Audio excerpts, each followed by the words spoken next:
Hi, I want to make this video. I wanted to make a completely different video, but I got one comment about the video that I posted yesterday, and I love interacting with the community. So this person expressed their opinion, and I absolutely will comment. So they said, I don't know if it's fair to expect an IGL to micromanage his rampart walls in an endgame. Like, that is his sentence, that is his claim, right? That is completely fair. And then he goes on to back up what he said, which is again a lovely way to interact. And I want to focus, like, this one is like what he's observing and what his opinions are about the team chemistry, the social psychology, and how there could be the power dynamics between three individuals. Again, a very fascinating topic, but that is not what I want to talk about today. I want to talk about this word. I want to talk about micromanaging. I want to talk about the video that I posted yesterday. It was about primed decision making, priming your teammate, priming comms. So there's a difference between priming and micromanaging. But to really talk about the difference, I need to show you guys how I see the game, right? So there's priming and there's micromanaging. I love writing on a notebook, by the way, like old school. Anyways, so priming is like, let's think of an art competition, right? Like an art competition, you can either give the participants a theme to paint, like a happy sunrise, right? A happy sunrise. Or like, this is scenario one, right? Scenario one is you're just giving themes. Scenario two is you're saying to paint a village with 2 houses, 3 mountains, 1 valley, sun on the left side of the sheet, like getting specific details, right? Getting specific details. Scenario two, specific details. I also tried practicing my annotation on screen. It was miserable. That's why I had to pull the notebook. So micromanaging is more like scenario two. We are trying to be very, very specific about what we want from the teammate. Whereas priming is like setting a theme for how we want the teammate to spend the turns, right? And this is the word, this is the concept, treating Apex like a turn-based game. That is what I want to talk about today. The model through which to VOD review, to which to talk about the game. Think of the very first time you play the game. There's going to be, I shoot my gun and someone is going to die, right? I either get a kill or I'm dead, right? So there's like 2 reference points. And after, when you get better and better, you're like, I'm shooting my gun, there's going to be a crack, there's going to be a knock, right? And then I can fin the knock, right? You see how the better you get, the perception of your game, the better your perception of the game gets, the more reference points you can have, right? And treating the game like a turn-based game, like treating our game as a turn-based sport or a game, helps us break down the entire game in not just sequences, but outcomes and like even frames and seconds, right? Like, how are we spending our seconds, right? To show an example, let's take a look at volleyball.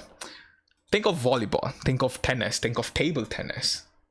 Table tennis is going to be much more intense, right? There's going to be absolutely no downtime. So what are we focusing on? Again, I'm going to play like 10 seconds of the clip, and then we'll start focusing on one element by one element, right? I'll just make sure if I have the right thing on. Yeah. Pass is good. They give it to Chamita. Offhand, it's still good, it's still good. Keep playing. Right, that was a sequence. Now, if you're watching in real time, it's just looking like ball is going from right side to left side to right side, right? But if we start slowing down, pay attention to the ball, right? The ball gets served, and every time the ball is gonna get contact by a player, I'm gonna pause and we're gonna like start noting down, right? So just observing the ball, we see the libero, the guy receives the ball, and then the setter sets the ball, right? So we went from saying the ball went from left to right to saying this team started with 1 contact and this team, you know, volleyball, 3 contact, right? We receive the ball, we set the ball, and we spike the ball. And now let's observe one player, right? Let's observe the setter guy on the left side team. So when the ball is in the air, before contact, what is this guy doing? This guy was the one who who made the set, right? What is he doing? Oh my god. I'm so sorry. I was gonna crash out. So this guy is anticipating. He's gonna run. See, he's getting ready to run, right? Look at him. Before the ball crosses the net, he's already like anticipating a set, right? And keep paying attention to this guy again. He orients himself, jumps, and then sets the ball, right? That is only two touches, right? Like receive and the set. And that guy is operating completely different from a different player, of course. And now let's talk about the guy who's striking the ball. What about him? What does he do in the 3 seconds? He's preparing to receive. He's scanning. He's scanning, and then he prepares. He charges as a run. Pass is good. Like that is a charge, right? Like the charge towards the jump. And on here, he still has to make a decision between where he's gonna place the ball and how much force he's gonna hit, right? Again, like jumping is a skill. Like so many micro skills we are able to talk about because we are talking volleyball in terms of turns, in terms of slowing down the game. And look at, we've only 3 seconds have passed, and we've started with talking about the ball. We started having a very shallow, you know, a very shallow framework about going from left right left, and then 1 contact, 3 contact, like the ball, right? We'll talk about the ball here, and then we talked about the setter, like before the first contact. He acts before the first contact, right? We saw him run. The guy was preparing to run. So you see how I'm able to write the transcript? That is exactly what we are trying to do in Apex decision making, right? I feel lazy to fill out the rest. We're gonna watch another clip. And my favorite player is Imperial Hull. The uptime on this man is crazy. So, but the ability to zoom in and zoom out and talk about frames, talk about not just sequences and outcomes, but about frames and decisions within these frames, right? For example, this is a random ass clip. So right now, describing, so we're aiming downside and shooting someone, right? That is how we decide to spend this turn. That is 1 turn, right? We spend 1 turn, and now we're spending a turn. And what are we spending this turn on? To move, right? To move and to see. We're still seeing. We're moving again. Maybe. So it's the transcript of a fight. If we can extract the transcript of the fight pretty accurately, right? Like, look at him. This is the best player on the team, best team in the world, and look at how long he waits. He's being very intentional with how he spends the turn, right? I'm out of it. Like he's and Ooh, I want to talk about this sequence, okay? This upcoming sequence. 120. Yeah. Fuse almost Like cracked. all of that, right? Okay, so when we talk about turn-based game, you see how if They give it. on this moment, right, he could have gotten blocked. His response is met with an enemy response immediately, right? So the way to start seeing the game as a turn-based game, if I take a turn, someone else can take a turn on me, right? So I take a turn on this guy, 120. someone can take a turn on me. Yeah. And he's ready, he's anticipating that. Like the way he's crossing, right? Look at where his crosshair is. If someone is peeking him, he's ready for that. He's ready for that. Fuse almost cracked. And it's still like, oh, someone can take a turn, someone can take a turn, and he's ready for that edge, this edge. Oh my god, I need to be drawing.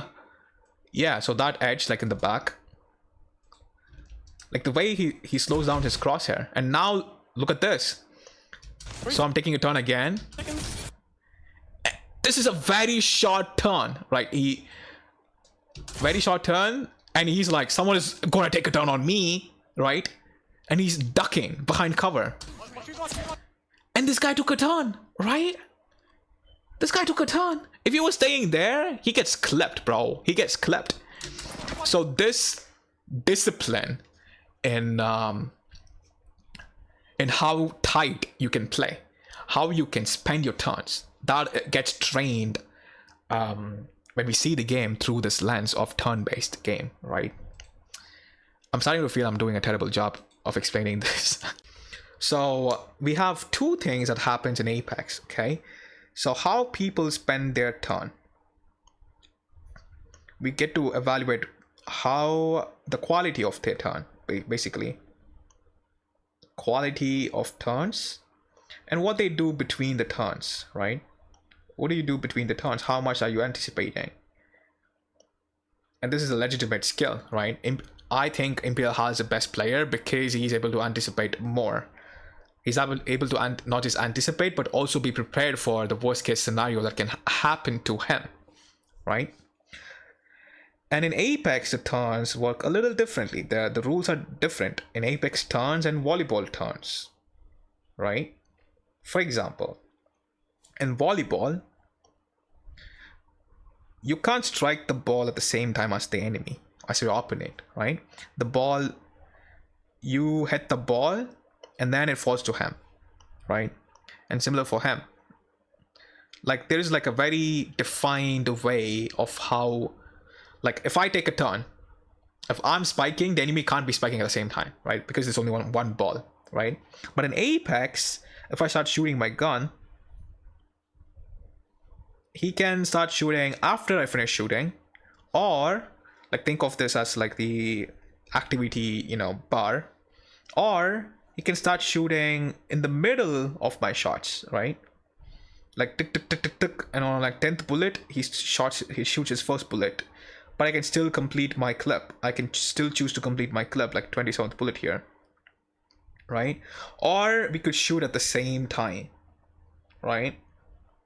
At the same time, and that will, we call that as a true challenge, right? Like this is one difference. The other difference is the length of the turn. Now your turn could be very long, right? I'm talking like ADS saying aim down sight plus a searching, you know, you're searching with aim down sight, you're standing in the open and waiting. Like you're like, if this is the screen, you spend a turn moving your crosshair from the left end of the screen to right end of the screen, you know, when you're behind cover, right? It could be the longest turn, right? The shortest turn could be a jiggle peek or a shoulder peek. And in higher lobbies, a shoulder peek is very, very essential. It's a very essential skill. We can talk about varieties of peeking if you guys are interested in that. But the shortest turn, the quickest, like if I'm behind cover, I can stay behind cover and I'm not really spending my turn, right?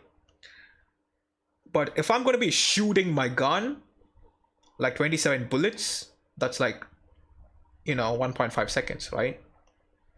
But a shoulder peak is your like a reaction time,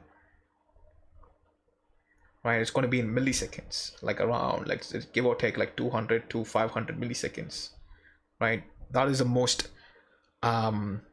shortest a turn can last, right? So pretty much micromanaging means, like, let's say there's a sequence, right? There's one long sequence. We are crossing, we're going to a spot, and we're shooting a gun, right? Like, micromanaging would be telling what your teammate should be doing in each thing, like how to cross, like the pathing, like where to shoot, who to shoot, all of that stuff.